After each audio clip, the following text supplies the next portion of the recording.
से पहुंचे हैं भारत। सुबह 8:30 नहीं 7:30 बजे निकल गए थे। वृंदावन में एक स्थान है कोकिल साईं, वहां कथा की। 8 बजे से 9:30 बजे तक वहां कथा करके फिर श्री मलुक पीठ में गए। वहां श्री राघव जी की अष्टयाम लीला चल रही है। वहां श्री प्रिया प्रियतम श्री राघवेंद्र सरकार और श्री सियाजू दोनों को प्रणाम करके थोड़ी भाव सेवा करके 11 बजे निकले हम वृंदावन से। और 11 बजे निकल के 3:30 बजे तो अयोध्या पहुंच गए। मानो आज गाड़ी से नहीं आए, हनुमान जी की पीठ पे बैठ के आए हैं। 650 किलोमीटर है वृंदावन से अयोध्या, 650 किलोमीटर है। और इतनी गति हमको तो लग ही नहीं रहा था पहुंच पाएंगे, लेकिन पहुंच गए पता नहीं कैसे। और बस आके थोड़ा स्नान करके आपके मध्य में विराज रहे हैं। सब हनुमान जी की कृपा है। आज हनुमानगढ़ी के श्री हनुमान जी महाराज का दर्शन करने भी जाएंगे कथा विश्राम करके। सौभाग्य है, सब लोग बड़े प्रेम और भाव से गाइए आनंद के साथ।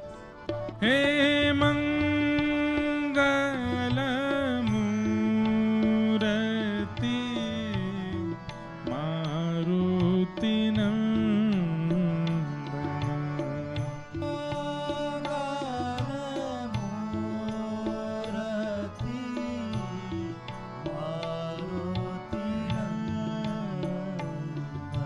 सकल अमंगल मूल निकंदन, सकल अमंगल मूल निकंदन, सकल अमंगल मूल निकंदन, सकल अमंगल मूल निकंदन, सकल अमंगल मूल निकंदन, सकल अमंगल मूल निकंदन। हे मंगल मूर्ति मारुति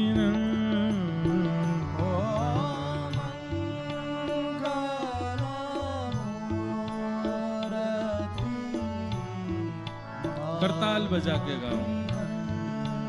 हे मंगल मूर्ति मारुति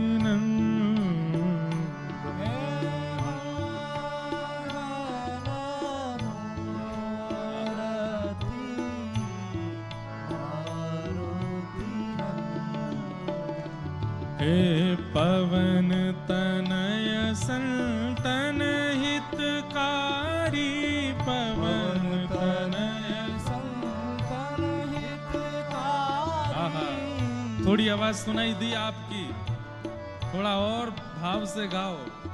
हनुमान जी यहाँ साक्षात विराज रहे हैं अयोध्या जी में, श्री राघव जी की सेवा में है।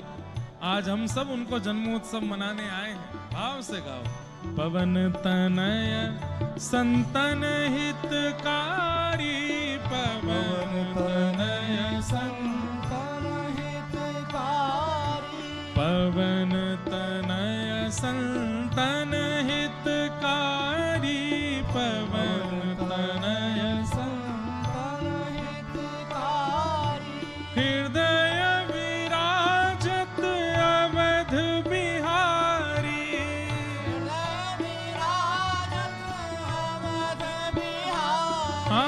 हृदय विराजत अवध बिहारी,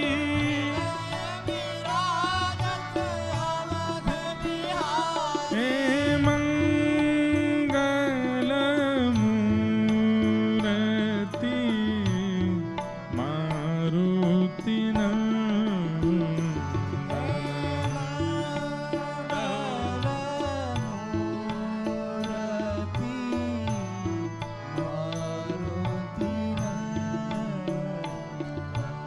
मंगल मूर्ति मारुति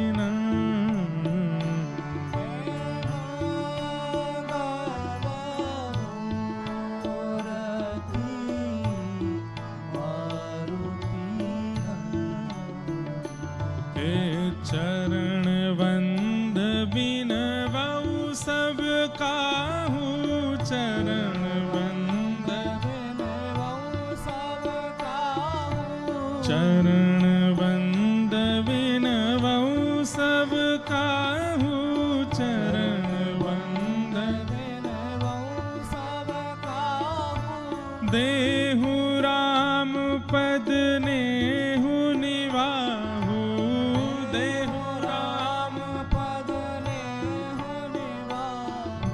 गोस्वामी जी कह रहे हैं मैं सबके चरणों में प्रणाम करके केवल एक ही आशीष मांगता हूं, क्या?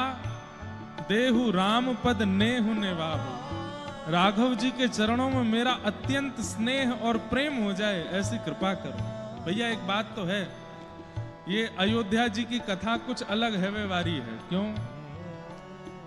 कथा है श्रीमद् भागवत जी की, नगरी है श्री राम जी की, सुनने वाले हैं अवधवासी और कथा कहने वाले हैं ब्रजवासी। तो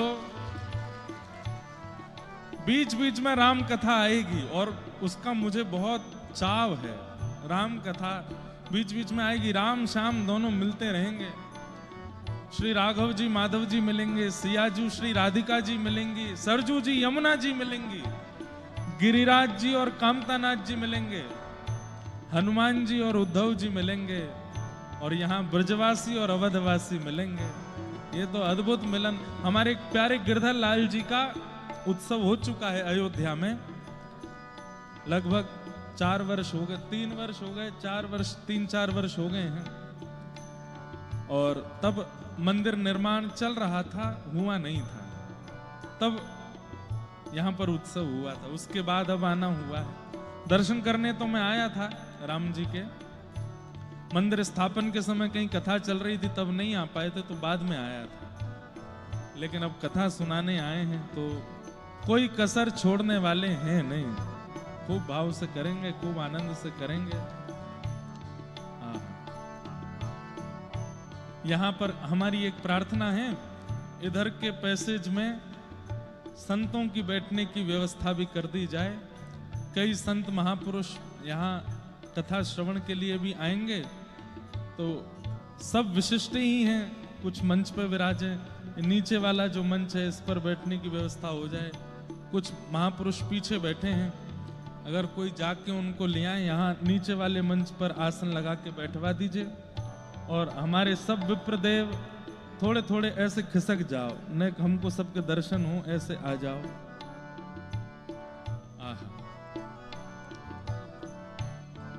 चरण बंद बिनवऊ सब काहू, चरण बंद बिनवऊ सब काहू। चरण बंद बिनवऊ सब काहू, चरण बंद बिनवऊ सब काहू। देहु राम पद नेहु निवाहु, देहु राम पद नेहु निवाहु। देहु राम पद नेहु निवाहु, देहु राम पद नेहु निवाहु। हे मंगल मूरति मारुति नंदन, मंगल मूरति मारुति नंदन। हे जय जय मंगल मूरति मारुति नंदन। जय जय मूरति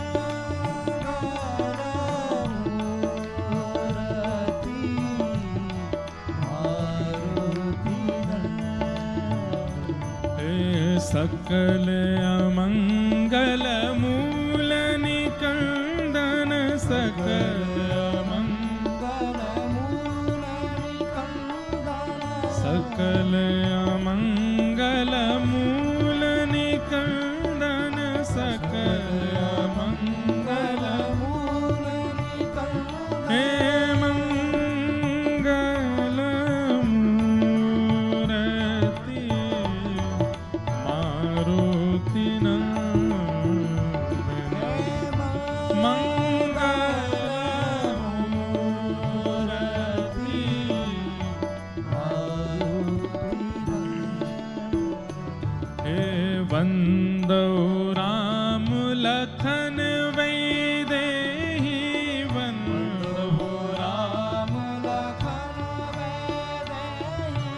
वंदो राम लखन वैदेही वंदो राम लखन वैदेही ये तुलसी के परम स्नेही परम स्नेही हाँ ये तुलसी के परम स्नेही तुलसी के परम स्नेही वंदो राम लखन वैदेही वंदो राम लखन वैदेही ये तुलसी के परम स्नेही तुलसी के परम स्नेही हे मंगल मूर्ति मारुति नंदन हे मंगल मूर्ति मारुति नंदन हे सीताराम हनुमान सीताराम हनुमान सीताराम हनुमान सीताराम हनुमान सीताराम हनुमान सीताराम सीताराम हनुमान हनुमान सीताराम हनुमान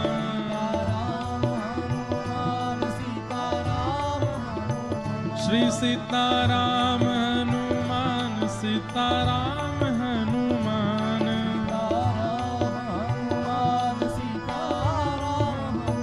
हे सीताराम हनुमान सीताराम हनुमान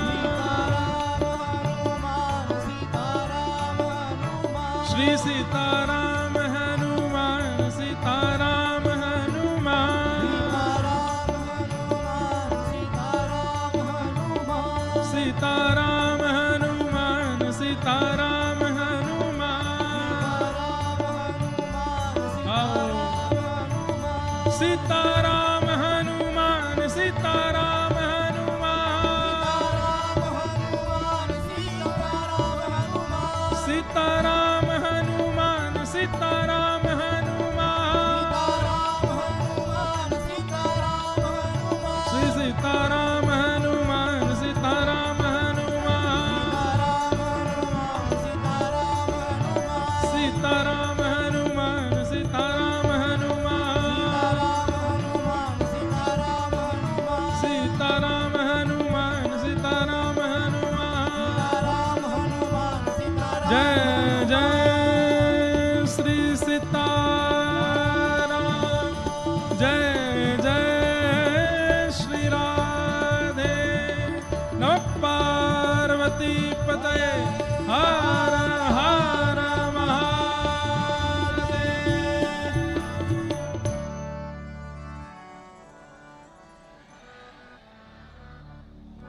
मंगल मूर्ति मारुति नंदन मंगल मूर्ति राजा रामचंद्र भगवान की जय भरत लक्ष्मण शत्रुघ्न भैया की श्री जानकी मैया की अयोध्या धाम की सरयू मैया की जय अनंत बलवंत श्री हनुमान जी महाराज की गोस्वामी श्री तुलसीदास जी महाराज की महर्षि श्री वाल्मीकि जी महाराज की श्री वेदव्यास भगवान की श्री सुखदेव जी महाराज की श्री परीक्षित जी महाराज की वृंदावन बिहारी लाल की श्री कनक बिहारिणी बिहारी जी सरकार की राधा रमण लाल की श्री सीता रमण लाल की, श्री राधा वल्लभ लाल की, श्री जानकी वल्लभ लाल की, सब संतन की जय, सब भक्तन की, सब विप्रन की जय, गिरिराज धरण की, श्री कामतानाथ भगवान की, जगन्नाथ महाप्रभु की जय जय श्री राम। पूछरी के लौठा की हुप हुप प्यारे, क्या बात है बंसी वारे श्याम। परम मंगल में प्रात प्रखलेश्वर, अकारण करुणा वरुणालय भक्तवांशा कल्पतरु, तड़िद्वित विनिंदित पीतांबरधारी श्री बालकृष्ण लाल की, प्यारे राधा गिरधर लाल की वांगमयी शब्दमयी प्रतिमूर्ति, हम आप सबके मध्य में विराजमान श्रीमद् भागवत महापुराण को बारंबार प्रणाम। मंच पर विराजमान समस्त संत वृंद, विप्र वृंद, समस्त गंधर्वजन, कथा के निमित्त यजमान परिवार, आयोजक समिति एवं आए हुए आप सभी श्रोता भाई बंधु मातृशक्ति, बालक मित्र सखा, सबको जय श्री कृष्ण, जय सिया राम। जय श्री राम। इतने धीमे आप बोल रहे हैं कि जैसे हनुमान जयंती का आपने व्रत किया हो, लेकिन व्रत किसी का नहीं है ये हमें पता है, इसलिए खूब जोर से बोलो जय श्री कृष्ण। जय श्री। देखो आवाज है लेकिन बोल नहीं रहे, कितने कंजूस हैं आप।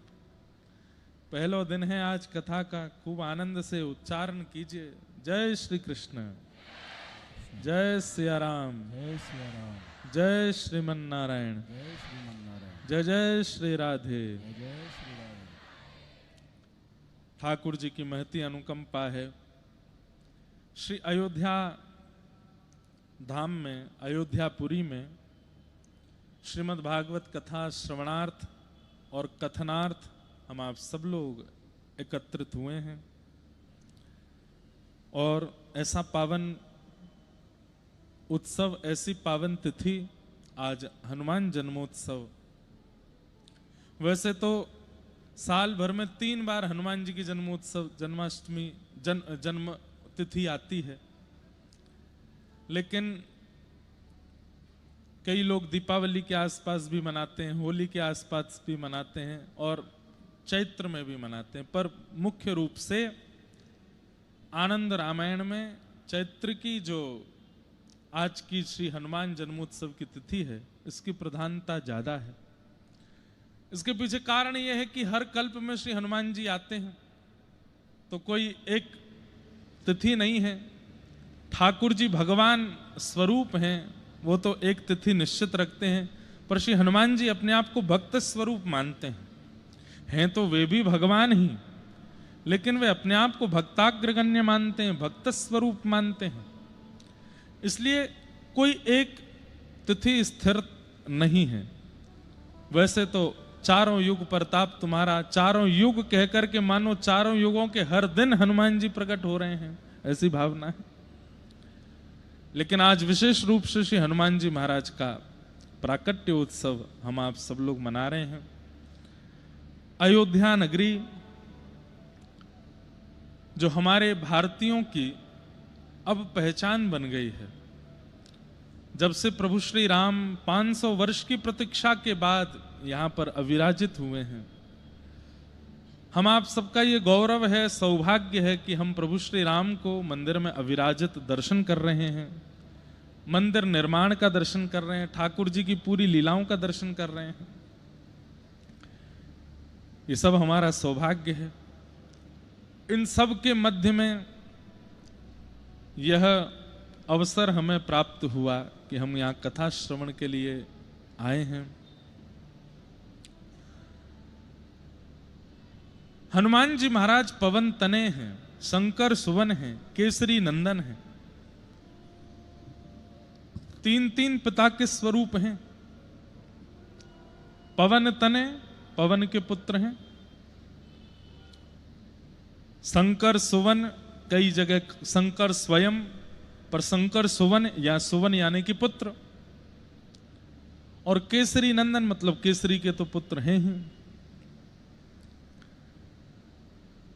यहां पर भी एक बड़ी विचित्र हमारे शास्त्रों की कथा आचार्य जन सुनाते हैं।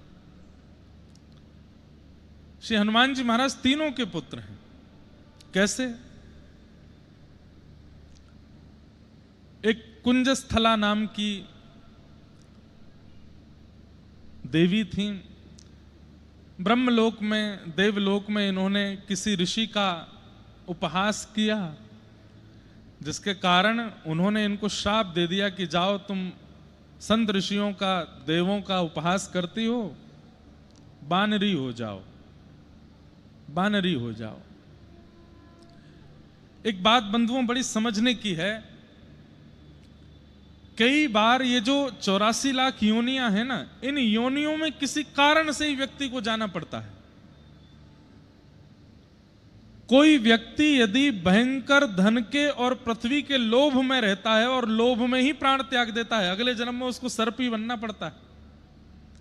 उस सर्प बन करके आता है, पूरी पृथ्वी उसी की हो जाती है। ठाकुर जी कहते हैं कुंडली मारे बैठे रहो, तुमने पूरे मानव देह में कुछ किया नहीं, केवल यही किया ये जमीन मेरी हो जाए, ये धन मेरा है, ये संपत्ति मेरी है, मुझसे दूर ना चली जाए।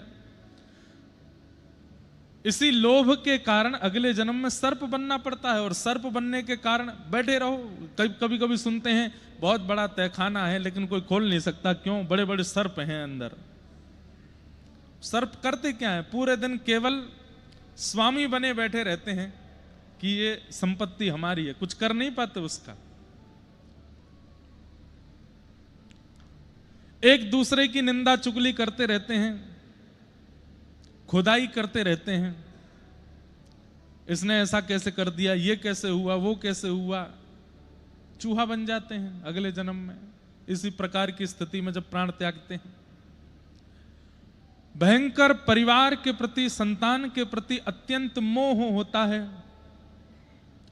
तो अगले जन्म में सूकर कुकर बनना पड़ता है। उनका भी मोह ऐसा ही होता है अपने संतान के प्रति। तो हमें ऐसा लगता है कि 84 लाख योनियां जो हैं ये निर्मित तो हुई, पर इन सब में जाने का कारण हमारा इस जन्म का मानव देह में किया गया कोई भी दुष्कर्म होता है। उसी में पता चला कि बानर कब बनना पड़ता है, जब संतों का, भक्तों का, वैष्णवों का जब आप उपहास करते हो, अपमान करते हो, तो अगले जन्म में बानर बनना पड़ता है। इसलिए कभी संत, वैष्णव, भक्त इनका उपहास नहीं करना। श्री भक्तमाल जी में नाभाजी कहते हैं कि कोई स्वरूप से संत है, भले ही वो अंदर से संत नहीं है, फिर भी उसका सम्मान करो। स्वरूप से तो संत है ना, उसका अपमान मत करो। अब भाई कोई वर्दी पहन करके आया है, भले ही भीतर देशभक्ति नहीं है, लेकिन वर्दी है तो पुलिस वाला ही ना, आप खड़े तो हो जाओगे उसको देख के। ठीक वैसे ही कोई स्वरूप से ही संत है, मन से नहीं है, विचार से नहीं है, बुद्धि से नहीं है, तो तब भी उसका सम्मान करो। तो कुंजस्थला नाम की जो देवी थी, इनको श्राप लगा और यही अंजनी मैया बनकर के पृथ्वी पर आई।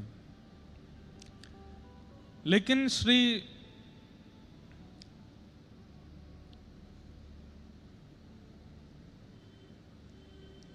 अंजनी मैया के मन में भाव था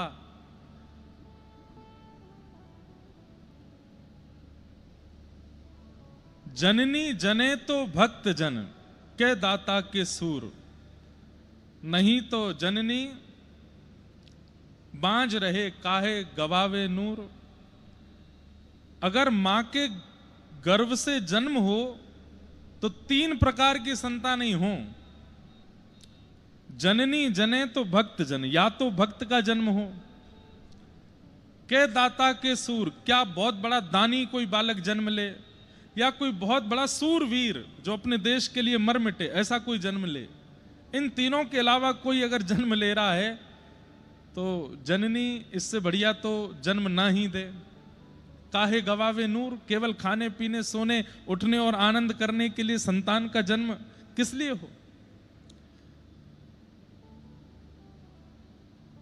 अंजनी मैया के मन में भाव है कि ऐसे बालक का जन्म हो, भले ही शाप के कारण वानर वंश मिला, लेकिन बालक ऐसा हो जिसके कारण हमारा जन्म और यह संपूर्ण वानर वंश प्रसिद्ध हो जाए और सब इस वानर वंश को देख करके प्रणाम करने लगे। यहां महादेव के मन में इच्छा है कि मेरा ही भक्त है रावण, परंतु इस रावण ने ब्राह्मणों का, गौओं का, संतों का इतना अपमान किया है, इसका वध मेरे ही हाथों हो, मैं ही मारूं। तब शिव के ही 11वें रुद्र श्री हनुमान जी महाराज हुए। 11वें रुद्र स्वरूप में श्री हनुमान जी आए। हनुमान जी महाराज के स्वरूप शंकर जी के ही अवतार माने जाते। यहां अंजनी मैया प्रार्थना कर रही हैं शिव जी से कि ऐसी कोई संतान हो। तभी आप बैठी थी एक पर्वत के ऊपर ध्यान लगा करके। यहां केसरी महाराज जो हैं हनुमान जी के पिताजी, इनको भी एक शाप लगा है क्या कि इनके कभी संतान नहीं होगी। और अंजनी मैया की इच्छा पूरी कैसे हो, बहुत ध्यान से सुनिएगा, बड़ी सुंदर कथा है। केसरी महाराज के यहां संतान नहीं हो सकती, अंजनी मैया की संतान की इच्छा है। जन्म के बाद विवाह के उपरांत अंजनी मैया अभी तक ब्रह्मचारिणी ही हैं, एक पर्वत पर बैठ करके केवल तप कर रही हैं। महादेव की इच्छा है कि मुझे ही जाना है 11वें रुद्र के रूप में, रावण का वध मैं ही करवाऊंगा राम जी से जाकर के, लेकिन शिव प्रकट हो उसके लिए स्थान भी तो, मां भी तो ऐसी चाहिए। तभी संतों ने, ऋषियों ने, देवताओं ने कहा, बोले अंजनी मैया हैं, इनके गर्भ से आपका अंश यदि प्रकट हो जाए तो वो रावण वध कर सकता है। किनका आश्रय लिया जाए, तब देवताओं में अति बलवान श्री पवन देव, वायुदेव, उन्होंने कहा हम करेंगे। कैसे करेंगे?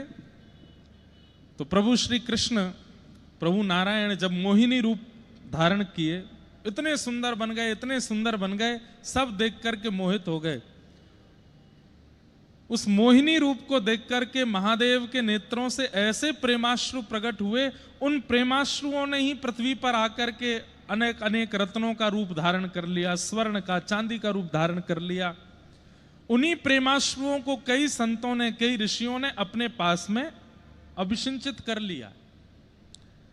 तभी पवन देव ने देखा कि महादेव के नेत्रों से प्रेमाश्रु प्रकट हो रहे हैं। पवन देव उसी प्रेमाश्रु को लेकर के गए हैं और पर्वत के ऊपर बैठी हुई अंजनी मैया के पास पहुंचे। ध्यानस्थ बैठी हैं, तभी उनको ऐसा अनुभव हुआ जैसे मानो किसी ने उनके अंग का स्पर्श किया हो।